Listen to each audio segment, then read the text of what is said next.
Good evening बच्चों।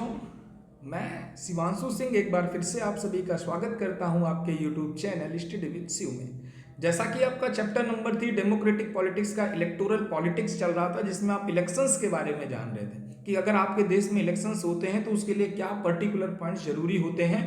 इस chapter में आपने कॉन्स्टिट्यूंसीज के बारे में पढ़ लिया था। ठीक है, एक बार फटाफट रिवीजन कर लेते हैं कि क्या आपने पढ़ा। तो मैंने कहा इलेक्शंस क्यों जरूरी है, तो इस जरूरी होने के लिए मैंने आपको बताया कि सरकार बदलना जरूरी है, जिसमें 1987 में हो रहे एक जनता दल के इलेक्शंस के बारे में। हरियाणा में जनता दल का जो इलेक्शन हरियाणा का जो इलेक्शन हो रहा था, उसमें जो जनता दल जीतती है और जनता दल से कौन, चौधरी देवीलाल जो जीतते हैं, उनके इलेक्शंस के बारे में बताया। देवीलाल बेसिकली किस बात पर आते हैं, तो न्याय युद्ध, मतलब हम कह रहे हैं स्ट्रगल फॉर जस्टिस के बारे में बात करते हैं और कहते हैं, मतलब प्रॉमिसेस करते हैं कि भाई हम जब आएंगे तो किसानों का लोन माफ कर दिया जाएगा। तो इस प्रॉमिस के आधार पर इनकी सरकार बनती है।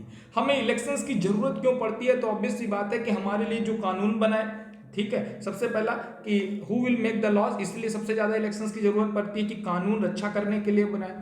अब इसलिए जरूरत है कि मेजर डिसीजन लिया जाए किसी देश के लिए या हमारे देश के लिए, इसलिए भी हमें इलेक्शंस की आवश्यकता पड़ती है। इसलिए भी इलेक्शंस की आवश्यकता पड़ती है कि हमारी बातों को सरकार तक कोई पहुंचा पाए, इसके लिए भी आपको इलेक्शंस की आवश्यकता पड़ती है। ठीक है, और आगे बढ़े तो डेमोक्रेटिक इलेक्शंस के बारे में पढ़ा।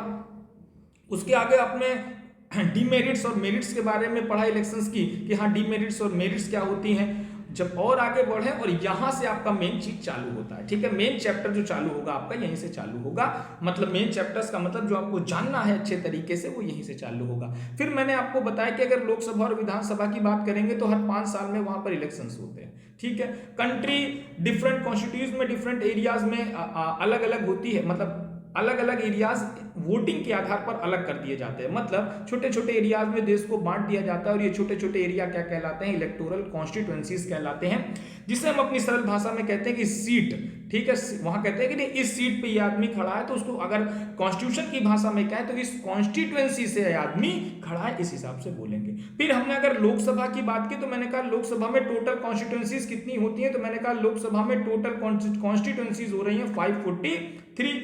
और यहां का जो मेंबर चुन के आता है उसे क्या कहा जाता है, एमपी कहा जाता है, मेंबर ऑफ पार्लियामेंट के नाम से जाना जाता है। उसके बाद अगर आप लोकसभा के बाद आप देखिए राज्यसभा मत जाइएगा, क्योंकि वहां का इलेक्टेड मेंबर नहीं होता है। लोकसभा के बाद आप विधानसभा में आएंगे। लोकसभा जो चुनाव है वो आपका सेंट्रल लेवल का चुनाव है, विधानसभा का चुनाव आपका स्टेट लेवल का चुनाव है, और तीसरा होता है लोकल बॉडी का चुनाव। अब अगर विधानसभा की बात करते हैं तो मैंने कहा विधानसभा में अलग अलग स्टेट्स में अलग अलग कॉन्स्टिट्यूएंसीज होते हैं। जैसे मैंने आपको पिछली बार वीडियो में बताया था कि उत्तर प्रदेश में 80 कॉन्स्टिट्यूएंसीज हैं, और यहां से जो विधानसभा से जो जीत कर आता है उसे मेंबर ऑफ लेजिस्लेटिव असेंबली या एमएलए के नाम से जाना जाता है। और आगे बढ़े तो 3 तरह के चुनाव मैंने आपको बताया। देखिए पहला, यहां से एक बार और एग्जांपल कर लीजिए, जो सेंट्रल गवर्नमेंट का चुनाव होता है वो आपका होता है लोकसभा का चुनाव। लोकसभा में कितने मेंबर, तो मैंने कहा 543 मेंबर्स होते हैं, मतलब 543 कॉन्स्टिट्यूएंसीज से मेंबर लड़ते हैं, और जो जीतता है उसे क्या कहते हैं, एमपी या मेंबर ऑफ पार्लियामेंट के नाम से जाना जाता है।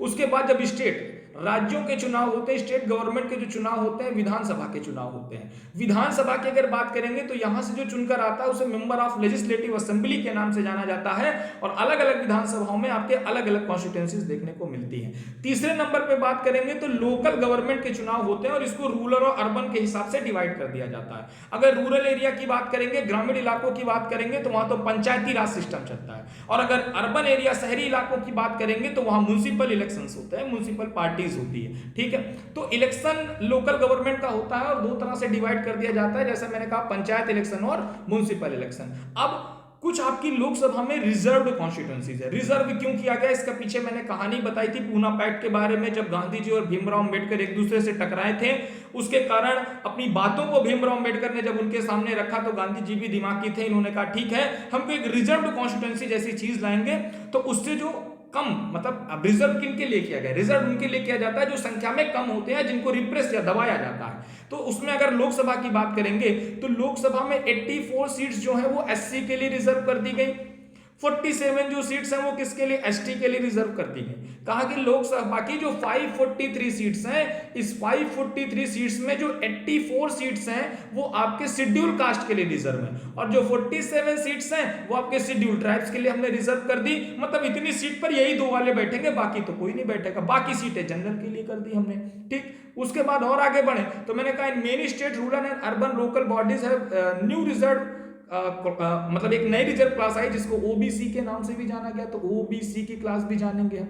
उसके बाद 1/3 of the seat constituency reserve. अब वुमेन्स के रिजर्वेशन की बात करेंगे तो देखिए पहला हमने रिजर्वेशन लोकसभा के बारे में पढ़ा। लोकसभा में जो रिजर्वेशन है मैंने कहा 543 सीट्स में आपकी 82 और 47 सीट्स का रिजर्वेशन है। 82 आपकी एससी मतलब शेड्यूल कास्ट के लिए और 47 आपका एसटी मतलब शेड्यूल ट्राइब्स के लिए रिजर्व कर दी गई। ये 2019 में आपका डाटा आता है। उसके बाद मैंने कहा अगर आप ग्रामीण इलाकों में जाएंगे तो वहां पर ओबीसी नाम की एक आपकी बैकवर्ड क्लास होगी, इसको भी रिजर्वेशन देखने को मिलता है। फिर अगर आप रूरल एरियाज में आप पंचायती राज सिस्टम की बात करेंगे तो वहां भी रिजर्वेशन देखने को मिलता है। वुमेन्स रिजर्वेशन कितना, वुमेन्स रिजर्वेशन आपका 1/3 देखने को मिलता है। अच्छा ये लोकसभा की बात करेंगे तो अभी आपकी किताब में पॉइंट नहीं आया है पर एक करंट का दिमाग में रखिएगा, लोकसभा में भी अब 33% जो सीट्स हैं वुमेन्स के लिए रिजर्व करने का एक कॉन्स्टिट्यूशन आ गया है। 22 सितंबर 2023 22 सितंबर 2023 को आपका एक एक्ट बनकर आता है, आपका संविधान में संशोधन होता है 106 या 106वां संविधान संशोधन, जिसके अंतर्गत लोकसभा में भी आपकी 33% सीट्स को क्या कर दिया जाएगा, रिजर्व कर दिया जाएगा। तो ये अभी आपकी किताब में नहीं है पर आप दिमाग में इसको रखिएगा, ठीक है। फिर हमने रिजर्व कॉन्स्टिट्यूंसीज के बारे में आपको दिखाया तो मैंने कहा कि अगर आप बात करेंगे तो यहां से आपको ज्यादा नहीं है, सबसे ज्यादा आपकी विधानसभा में जो सीटें हैं वो किसे हैं, जहां पर आप रह रहे हैं उत्तर प्रदेश में, ठीक है। तो उत्तर प्रदेश में आपकी सबसे ज्यादा कितनी सीटें हैं याद रखिएगा 80, ठीक है। 80 सीटें हैं जो आपकी विधानसभा की सीटें, मतलब विधानसभा में 80 सीटों पर चुनाव होते हैं, या फिर अगर इसको आप संविधान की भाषा से कहें तो 80 कॉन्स्टिट्यूएंसीज में आपके उत्तर प्रदेश में चुनाव होते हैं, ठीक है। इतना आपका कंप्लीट हो गया था। आज अगर आप बढ़ेंगे आगे तो आप वोटर लिस्ट की बात करेंगे। वोटर लिस्ट जिसके बारे में आप देख रहे हैं लगातार राहुल गांधी हाइड्रोजन बम फोड़ रहे हैं कि वोटर लिस्ट से छेड़छाड़ की जा रही है सरकार के द्वारा या फिर इलेक्शन कमीशन के द्वारा।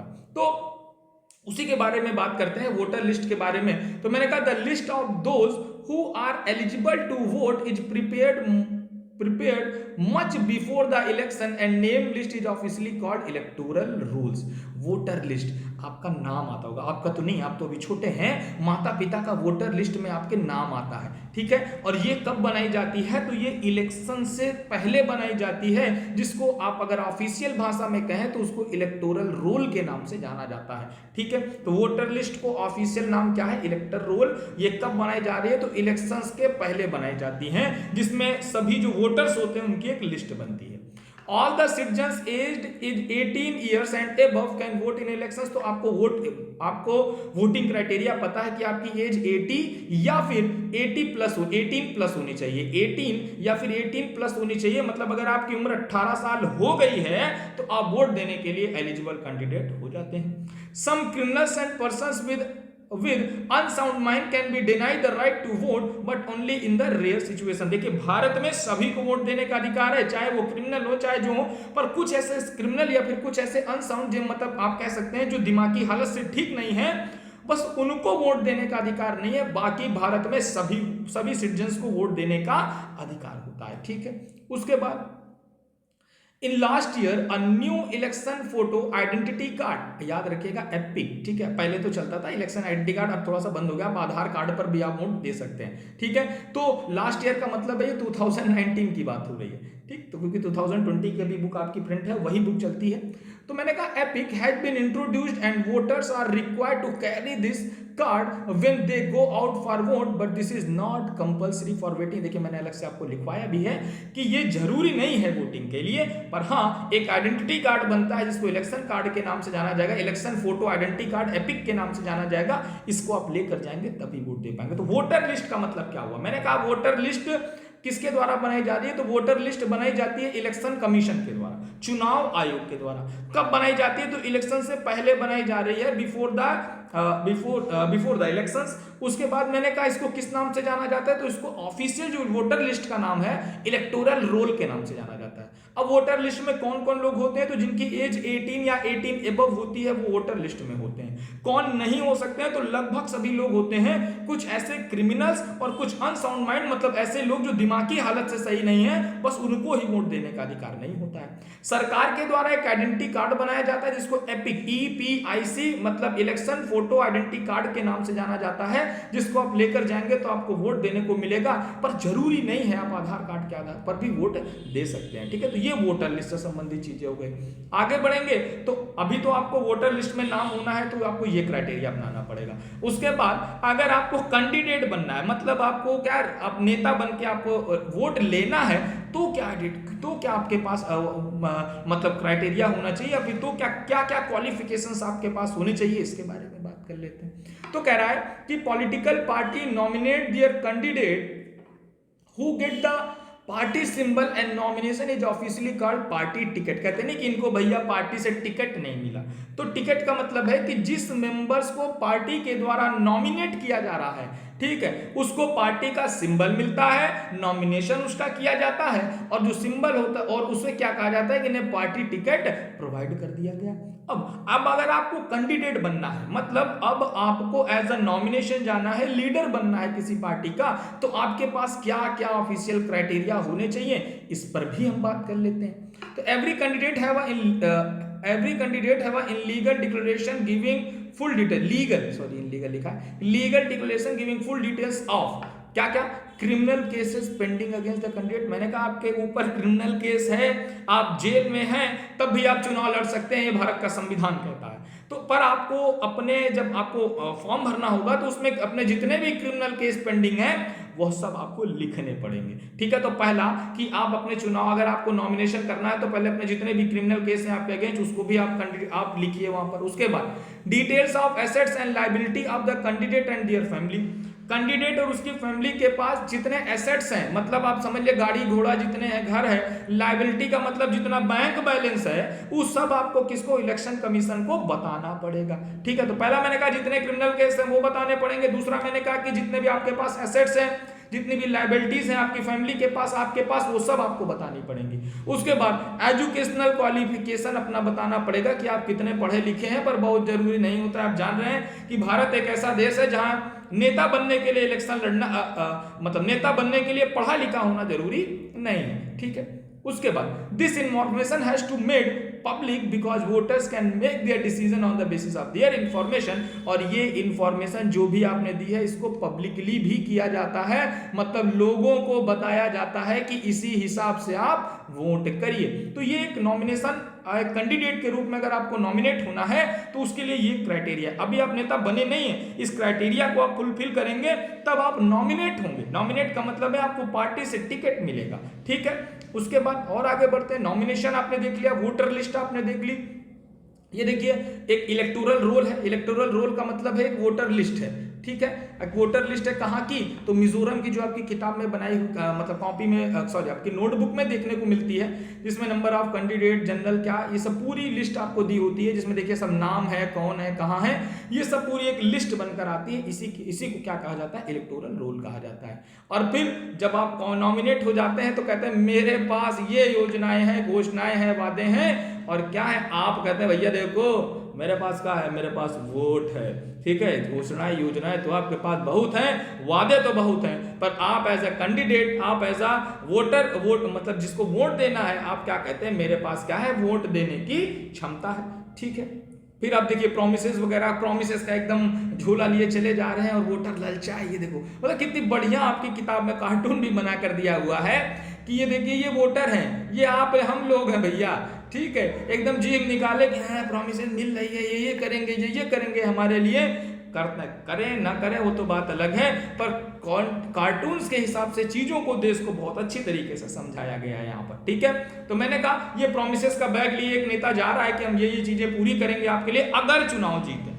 ठीक है, तो हमारी तो कहने का मतलब है कि चुनाव से पहले उनसे वो सब पूरा करा लीजिए जो पूरा करा सकते हैं। ठीक है, फिर कहिए तभी वोट देंगे, नहीं तो नहीं देंगे। ठीक है, तो ये आपका कार्टून्स के हिसाब से दिखाया गया। अब बात करते हैं कि देखिए आपने वोटर लिस्ट देख ली, आपने देख लिया कि कैसे नॉमिनेट होना है। उसके बाद इलेक्शन कैंपेन का मतलब है कि होता नहीं कि घर घर जाकर आप वोट मांगने जाते हैं, तो उसको कैसे करना है। तो कह रहा है कि in our country campaigns takes take place for a 2 weeks period between the announcement of the final list of candidate and the date of polling। ठीक है, अब देखिए सिंपल सा, कब तक आप कैंपेन कर सकते हैं? तो हमारे यहाँ कैंपेन की अगर बात करेंगे तो आपके जब आपका नाम एज अ कैंडिडेट आ गया है, मतलब आपने सभी क्राइटेरिया को क्वालिफाई कर लिया है और आप एज अ कैंडिडेट आप इलेक्शन लड़ सकते हैं। जब ये नाम आता है तो यही लिखा है announcement of the final list of candidate. तो जब आपकी जिस दिन से आपकी फाइनल लिस्ट आ गई कैंडिडेट की, हाँ इतने कैंडिडेट इलेक्शन लड़ सकते हैं, तब से लेकर on the date of polling, कि जब तक पोलिंग नहीं होती है तब तक आप इलेक्शन कैंपेन कर सकते हैं। मतलब place for a 2 week period, मतलब इसके बीच में पोलिंग और इसके बीच में 2 सप्ताह का आपका 2 वीक का समय मिलता है, तब तक आप कैंपेनिंग, मतलब 14 दिन तक आप अपने लिए कैंपेनिंग कर सकते हैं, लोगों को अपनी प्रॉमिसेस, अपने वादे के बारे में बता सकते हैं। ठीक है, फिर से मैं पढ़ रहा हूं, मैंने कहा in our country campaigns take place for a 2 weeks period, मतलब 2 सप्ताह तक ही आप कैंपेन कर सकते हैं। कहां से? जब फाइनल लिस्ट आई है और उसके बीच जब तक पोलिंग होनी है, मतलब जब चुनाव और फाइनल लिस्ट और चुनाव के बीच में 2 सप्ताह तक आपको समय दिया जाता है कैंपेनिंग करने का। In election campaign political parties try to focus public attention on same big issues and give slogans. अब होता क्या है कैंपेन में, तो आप जान रहे हैं कि हम रोड बनाएंगे, सड़क बनाएंगे, शिक्षा के लिए व्यवस्था करेंगे, तो ये सब क्या है पब्लिक अटेंशन के लिए काम किए जाते हैं और स्लोगन्स दिए जाते हैं कि आपका नेता कैसा हो, भैया जी के जैसा हो। तो ऐसे स्लोगन्स, ऐसे आपको अटेंशन के लिए, मतलब आप कैसे लोगों के अटेंशन प्राप्त कर सके, कैसे आप वोट प्राप्त कर सके, इसके लिए आप काम कर सकते हैं। तो मैंने कहा कितने 2 वीक कितने के बीच में, कि जब फाइनल लिस्ट आ गई है और जब तक पोलिंग होनी है, इसके बीच में 2 सप्ताह आपको मिलते हैं, जिसमें आप क्या कर सकते हैं, अपना कैंपेनिंग कर सकते हैं। ठीक है, और आगे बढ़ते हैं। कुछ आपके सक्सेसफुल स्लोगन्स के बारे में भी यहां पर बताया गया, जैसे गरीबी हटाओ एक स्लोगन दिया गया था इंडियन नेशनल कांग्रेस के द्वारा 1971 में। ठीक है, उसके बाद सेव डेमोक्रेसी, ये तो अभी भी चल रहा है, उस जनता पार्टी के द्वारा दिया गया था 1977 में। Protect the self respect of Telugus, ठीक है, ये आपका साउथ इंडियन पार्टीज हो गई। Protect the self respect of Telugus, ये आपकी एक पार्टी थी तेलुगु देशम पार्टी आंध्र प्रदेश में 1983 में। 3 स्लोगन्स आपको याद रखने हैं अगर मान लीजिए इस पर आ जाए। तो पहला है गरीबी हटाओ, किसके द्वारा? इंडियन नेशनल कांग्रेस INC के द्वारा, इंदिरा गांधी के द्वारा 1971 में। सेव डेमोक्रेसी किसके द्वारा दिया गया? तो जनता पार्टी के द्वारा दिया गया था 1977 में, जिसके जयप्रकाश आपके मतलब लीडर के रूप में काम कर रहे थे। उसके बाद protect the self respect of Telugus, ये आपका दिया गया था तेलुगु आसाम पार्टी आंध्र प्रदेश की है, जिसके टी रामाराव आपके नेता थे, और कब दिया गया था? तो 1983 में दिया गया था। ठीक है, तो ये आपका बेसिकली इलेक्शन कैंपेन के बारे में हो गया। आगे बढ़ेंगे तो मैंने कहा कि अगर इलेक्शंस की बात करते हैं तो क्या क्या एक कैंडिडेट कर सकता है। ठीक है, तो according to our election law no party और कैंडिडेट कैन, मतलब ऐसा ये सब नहीं कर सकता है। मतलब ये जो मैं आपको बताने जा रहा हूं कि इलेक्शन कमीशन के आधार पर कि ये चीजें आपका कोई भी कैंडिडेट नहीं कर सकता है। तो ब्राइब आर थ्रीटन वोटर्स, मतलब पैसा देना, वोटर्स को पैसा देना, वोटर्स को डराना, ये दोनों आपके लीडर के द्वारा, नॉमिनेट कैंडिडेट के द्वारा नहीं किया जाना चाहिए। उसके बाद appeal to them the name of caste and religion, मैंने कहा ना कि देखिए आपके संविधान में लिखा हुआ है पर पालन कोई नहीं करता। आपके कॉन्स्टिट्यूशन, आपकी किताब में ये चीज लिखी हुई है, ठीक है, कि आप किसी से कास्ट के आधार पर और धर्म के आधार पर वोट नहीं मांग सकते हैं। ठीक है, तो पहला चीज कि आप ब्राइब और थ्रेटन नहीं, मतलब आप किसी को पैसा नहीं दे सकते हैं, घूस नहीं दे सकते हैं, डरा नहीं सकते हैं, किसी को कास्ट और रिलीजन के आधार पर किसी से वोट नहीं मांग सकते हैं। Use government resource for, government resource आप कभी कहीं भी उपयोग नहीं कर सकते हैं। इलेक्शन कैंपेन में आप देख रहे हैं कि हर जगह फोटोएं छपी रहती है यूं करके, तो ये भी इलेक्शन कमीशन, देखिए ये सब लिखा हुआ है। मैंने कहा ये सब आपको पढ़ना है, जानना है, फॉलो नहीं कर रहे हैं उस पर नहीं ध्यान देना है, आपको पढ़ना है, याद रखना है। ठीक है, और लास्ट पॉइंट रहेगा spend more than 25 lakh in constituencies for Lok Sabha, मतलब अगर कैंपेन हो रहा है तो आपको 25 लाख से ज्यादा किसी कॉन्स्टिट्यूएंसी में खर्चा नहीं करने हैं लोकसभा के इलेक्शंस में। और अगर आप विधानसभा के इलेक्शंस कर रहे हैं तो आपको कितना 10 लाख असेंबली इलेक्शन या 10 विधानसभा के इलेक्शंस में आपको 10 लाख से ज्यादा, ये क्राइटेरिया बनाया गया इलेक्शन कमीशन के द्वारा। तो क्या क्या नहीं कर सकते, तो bribe and threaten to the voters, मतलब वोटर्स को आप डरा धमका नहीं सकते हैं, वोटर्स से आप कास्ट और रिलीजन के आधार पर वोट नहीं मांग सकते हैं, गवर्नमेंट रिसोर्सेज का उपयोग नहीं कर सकते हैं आप इलेक्शन कैंपेन में, और अगर लोकसभा का चुनाव किसी कॉन्स्टिट्यूंसी से लड़ा जा रहा है तो मैक्सिमम जो इन्वेस्टमेंट होगा वो 25 लाख, और अगर आप असेंबली से लड़ रहे हैं तो मैक्सिमम इन्वेस्टमेंट होना चाहिए 10 लाख। ठीक है, तो ये ऐसा एक बनाया जाता है क्राइटेरिया कि आप ये पूरा नहीं, आपको ये पूरा करना होगा। अगर आप ये नहीं कर रहे हैं, आपको ये नहीं करना होगा एज आप कैंडिडेट हैं। ठीक है, तो इतना आपको चैप्टर में पढ़ा दिया। कल हम बात करेंगे कि कोड ऑफ कंडक्ट की, कि अगर आप ये सब नहीं कर रहे हैं तो क्या क्या चीजें होनी चाहिए। फिर हम बात करेंगे इलेक्शन कैंपेन की, जो आपके इलेक्शन कमीशन की, इंडिपेंडेंट इलेक्शन कमीशन, जो आपके लिए इंपॉर्टेंट रहेगा। तो अभी तक बस आज इतना ही, चलिए इसको भी देख लेते हैं, फिर कल हम सीधे इलेक्शन कैंपेन पर आएंगे। All the political parties in our country have agreed to a mode of code of conduct, जिसको आप आचार संहिता के नाम से जानते हैं। कहते नहीं आचार संहिता लग गई है, अब क्या होगा, अब हम बाहर नहीं निकल सकते। आचार मतलब बाहर निकलने का मतलब है ग्रुप बनाकर नहीं खड़े हो सकते, अब हम कैंपेनिंग नहीं कर सकते। For election campaign according to this party no candidate can use any place of worship for election propaganda. मतलब देखिए साफ साफ लिखा हुआ है जो हो रहा है कि कोई भी ऐसा कैंडिडेट नहीं होगा किसी मतलब इसी देवी देवता किसी पूज्य स्थल को अपने इलेक्शन प्रोपेगेंडा में नहीं लाएगा।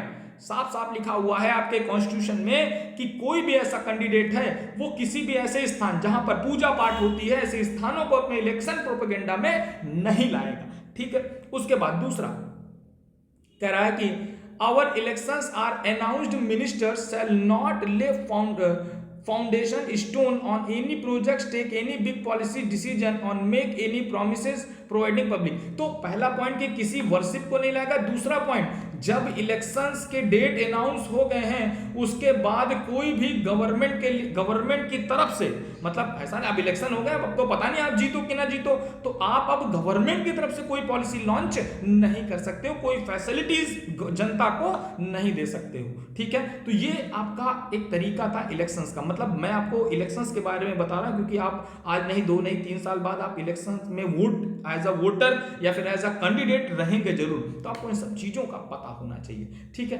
थोड़ा सा और आगे बढ़ते हैं तो मैंने ग्राफ बनाया कि voter turnout in India used by social groups. तो अगर इंडिया की बात करते हैं तो किस कास्ट की वोटिंग ज्यादा है, तो लगभग देखते हैं अपर कास्ट लगभग 56% वोट करता है, टर्नआउट देखने को मिलता है। अगर आप एसटी की बात करते हैं तो 61, तो इसी तरह। और अगर अमेरिका की बात करते हैं तो वहां 2 तरह के लोग, व्हाइट ब्लैक और हिस्पैनिक, मतलब हिस्पैनिक में दोनों आ गए।